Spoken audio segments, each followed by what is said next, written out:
नमस्कार, मैं हूं आपके साथ आयुषी शर्मा। आज तक 24 न्यूज में आपका स्वागत है। आइए रुक करते हैं आज की ताजा खबरों की ओर। दरअसल पार्टी उदन परियोजना के पाइपलाइन डालने के लिए रात्रि में पॉकलैंड मशीन से राधे कंस्ट्रक्शन ने खुदाई की, जिससे कि किसानों की फसल और पाइपलाइन की नुकसान हुआ। सुबह नर्मदा बचाओ आंदोलन के कार्यकर्ता और किसानों ने इसका विरोध किया। समाज सेवी मेधा पाटकर ने बताया है कि बिना अनुमति, बिना स्वीकृति, बिना ग्राम सभा के मंजूरी खुदाई की, जिससे किसानों की नुकसानी हुई है और किसानों ने पॉकलैंड से खुदाई वाली पॉकलैंड मशीन को भी रुकवा दिया है। कंपनी के अधिकारियों की अध्यक्षता में पॉकलैंड मशीन को रखा गया और किसानों की मांग है कि योजना की जानकारी, नुकसान की भरपाई करनी चाहिए। जब पॉकलैंड मशीन कंपनी के अधिकारियों को अभिरक्षा यही रहेगा। इस संबंध में लिखित पंचनामा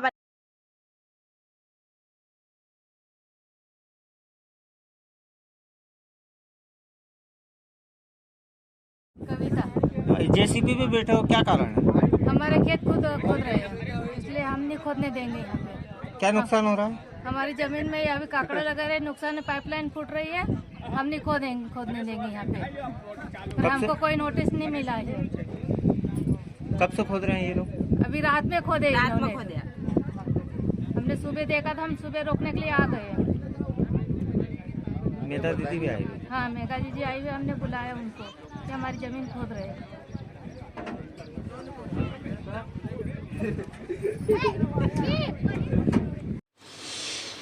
मतलब 1 करोड़ आया तो 25 लाख भी नहीं सकते।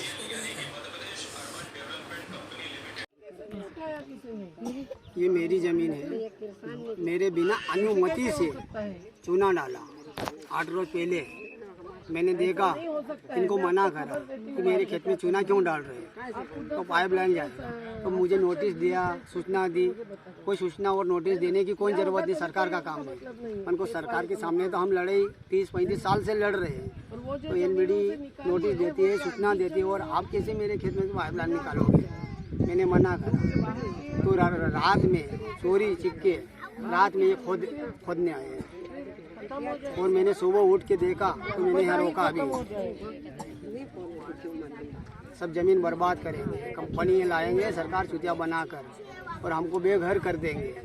कटोरा लेके मांग के खाना पड़े, जैसी स्थिति कर दे। थोड़ी थोड़ी जमीन है हमारी।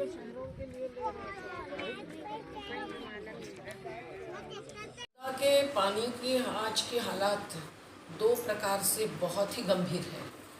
एक तो नर्मदा का पानी का स्रोत ही सूखते जा रहे हैं, इसका एक मुख्य कारण है अवैध रेत खनन, और दूसरा है बड़े बांधों का नियमन।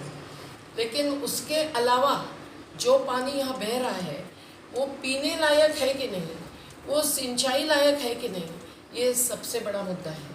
जब अजनार नदी का पानी कारम में और कारम से नर्मदा में आ रहा था, और अजनार के किनारे के 40 आदिवासी गांवों को पानी पीने लायक नहीं मिल रहा था, तब पीथमपुर इंडस्ट्रियल एस्टेट से वैष्णवी देवी ढाबा वाले के द्वारा जो 40,000 रुपया लेकर एक डंपर डालते थे, तब नर्मदा तक वो पानी पहुंचा था।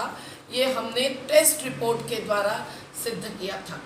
आज हम लोग आपके सामने पेश कर रहे हैं नर्मदा के पानी का, जो राजघाट कुकरा गांव से, जहां हजारों तीर्थयात्री आते हैं, आदिवासी भी आते हैं, और पकड़ो ना, और जिस पानी को नर्मदा के ही किनारे के गांव ही नहीं पर बड़वानी जैसे शहर के शहरवासी भी पीते हैं, उस पानी के रिपोर्ट को पेश कर रहे हैं। ये रिपोर्ट हमने 20 तारीख को यहाँ से राजघाट से शाम को 5 बजे लिए हुए पानी को मुंबई जाकर कल्पिन लेबोरेटरी के द्वारा, कल्पिन वाटर टेक, इनके द्वारा इंटरनेशनल स्टैंडर्ड्स जो होते हैं ISO के, उसके IS 10500 इसके तहत जो मर्यादाएं हैं हर मुद्दे की, उसके आधार पर टेस्ट करके पाया है। और इस टेस्ट का नतीजा है कि नर्मदा का यहाँ का पानी पीने लायक नहीं है। ये इतनी गंभीर बात है, और इसका कारण क्या है? इसमें एक तो कलर बदल गया है, टेस्ट बदल गई है, और इसका टर्बिडिटी यानी पानी का एक शुद्धता खत्म हुई है, ये बात तो है ही। उसका कारण क्या है? उसमें बहुत सारे रेत मिट्टी ये सब आ रही है, क्योंकि कैचमेंट जो है जलग्रहण क्षेत्र वो भरसक खनन से नीचे उतर आ रहा है, गाद से भर रहा है। लेकिन महत्व की बात यह है कि ये पानी अब हार्ड वाटर साबित हुआ है, जबकि 200 की लिमिट है, ये पानी में 306 की यूनिट्स भरी हुई है। और ये ऐसे पानी से पथरी होती है, किडनी प्रभावित होती है, और यहाँ बहुत सारे लोग आज पथरी की बीमारी से भुगत रहे हैं। आज पिछोड़ी ग्राम में क्या विवाद हो गया था? आज सुबह 6 बजे से पिछोड़ी के सैकड़ों गांववासी महिला और पुरुष इसी काम में लगे रहे कि अलग अलग किसानों के खेतों में रात भर में एक पोकलेन मशीन चलाकर खुदाई की गई थी। किसानों को नहीं कोई नोटिस दी गई, नहीं कोई जानकारी। मुआवजा मिला हुआ उनको? ना मुआवजा मिला। मुआवजा का सवाल इतना बड़ा नहीं, जितना सवाल बड़ा है कि उनकी पूरी नर्मदा की जो पाइपलाइन से सिंचित खेती है, जहाँ भी काकड़ा कपास लग चुकी है या लगने ही वाली है, और जहाँ रोज के रोज उनको सिंचाई के पानी से ही फसल बचानी पड़ती है, और नर्मदा का पानी पहले ही कम हुआ है, लेकिन ऐसे खेतों में इनकी पाइपलाइनें तोड़कर ये मशीनें रात भर में काम करती रही। और ये केवल पिछोड़ी में नहीं हुआ है, ये बिजासन में हुआ है, ये अवल्दा में हुआ है, ये भामटा में हुआ है, ये भौती में हुए। ये राधे कंस्ट्रक्शन नाम की गुजरात के राजकोट की कंपनी है, इसके प्रमुख मैनेजर कल्पेश पारिक है। यहाँ रवि पटेल डिप्यूटी मैनेजर है, और उनके सर्वे इंजीनियर, सिविल इंजीनियर्स सब लोग आज वहाँ पिछोड़ी में पहुँच गए, जबकि हम भी पहुँच गए, मुकेश भगोरिया, कमला यादव और हमारी बहनें पूरी पिछोड़ी की और हम सब लोग, और उस मशीन को लोगों ने रोक दिया। जब पाइपलाइन तोड़ने की बात की तो किस आधार पर की? ये योजना कौन सी योजना है? नाम तो जाहिर है नर्मदा पार्टी योजना, लेकिन इससे क्या फ़ायदा, किसको फ़ायदा, कितना फ़ायदा, कितने करोड़ रुपए का खर्चा, ये कोई जानकारी न ग्राम सभा को दी है, न मेरे ख्याल से पंचायत को। लेकिन एक आध पत्र पंचायत लिख के देते हैं, उससे लेते हैं। ये पेशा क्षेत्र होते हुए यहाँ नहीं चल सकता है। अगर तात्कालिक रूप से कुछ जमीन किसी भी किसान की, किसी भी हित संबंधी की लेनी होती है, तो कानून कहता है कि कलेक्टर को भी उनको जानकारी देकर, नोटिस देकर उनसे सहमति लेनी चाहिए। लेकिन अगर ये नहीं हो रहा है तो पेशा कानून का भी उल्लंघन है, क्योंकि ग्राम सभा की भी सहमति नहीं ली जा रही है। पूरा दादागिरी से चल रहा है कार्य पूरा।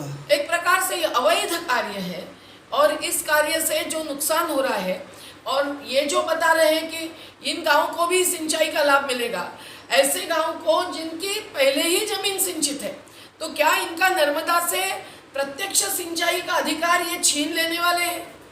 यहाँ ये पाइपलाइन का प्रोजेक्ट क्यों ला रहे हैं, ये सवाल है। और अगर नर्मदा में आज ही पानी इतना कम हुआ है, और अवैध रेत खनन जिसको शासन भरसक करने दे रहा है, स्टे ऑर्डर होते हुए भी कोर्ट की, हाई कोर्ट की अवमानना हो रही है, तो ऐसी स्थिति में पानी कम हो रहा है, नदी सूखती जा रही है, और ये पानी अगर अलग अलग शहरों को बांट देंगे और उनको एक प्रकार से कमिटमेंट हो जाएगी, भरोसा दिया जाएगा, तो वो शहर भी चुप नहीं बैठेंगे, और नर्मदा किनारे के गाँव का ही पानी बराबर वहाँ मोड़ लिया जाएगा, जिससे नर्मदा किनारे के गांव को, जिन्होंने बड़े बांध के लिए भी त्याग किया है, उन्हीं को फिर से वंचना भुगतनी पड़ेगी। जनता ने आज उठकर खड़ा होना चाहिए, इसकी जानकारी सरकार से लेनी चाहिए। ये करोड़ों रुपए कहाँ गए, इसके साथ साथ पानी के हर जगह के टेस्ट करवाना ये ज़रूरी है। पर आज अगर ये पानी पीने लायक नहीं है, तो नर्मदा को पूज्य और मातेश्वरी मानने वालों को कितना धक्का बैठा है। ये क्या कारण रहा है ये अशुद्ध पानी होने का? यही है कि शहर का जो ड्रेनेज का पानी है, जो मलमूत्र का भी पानी है, वो सभी नर्मदा में जा रहा है, और किसानों का जो फर्टिलाइजर्स है, द्रव्य है, कीटनाशक या खाद है, जो केमिकल खाद है, जो जैविक नहीं है, वो सब भी यहाँ जा रहा है। लेकिन ये जो माइक्रो बैक्टीरियल